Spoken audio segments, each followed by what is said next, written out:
महाराष्ट्राकरता आजचा दिवस हा अतिशय कठीण दिवस आहे.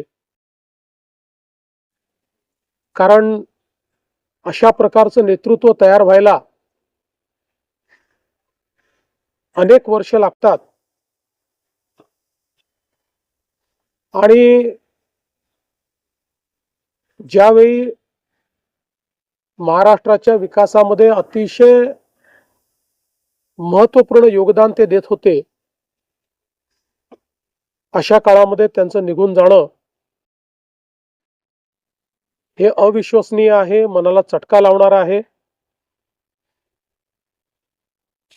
माझ्याकरता तर वैयक्तिक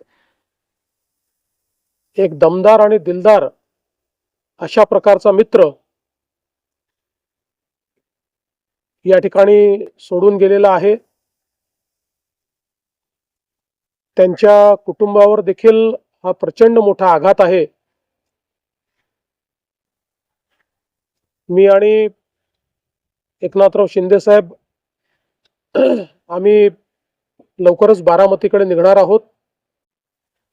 सकाळपासून मी सगळ्यांच्या संपर्कात आहे. माननीय प्रधानमंत्री महोदय, माननीय गृहमंत्री महोदय सर्वांशी चर्चा करून त्यांनाही घडलेल्या सकाळी सुप्रियाताईंशी माझं बोलणं झालं, त्यानंतर पार्थ पवारांशी माझं बोलणं झालं. एकदा संपूर्ण परिवार बारामतीला पोहोचल्यानंतर पुढच्या सगळ्या गोष्टींचे निर्णय हे त्यांच्या संमतीने घेतले जातील. महाराष्ट्रामध्ये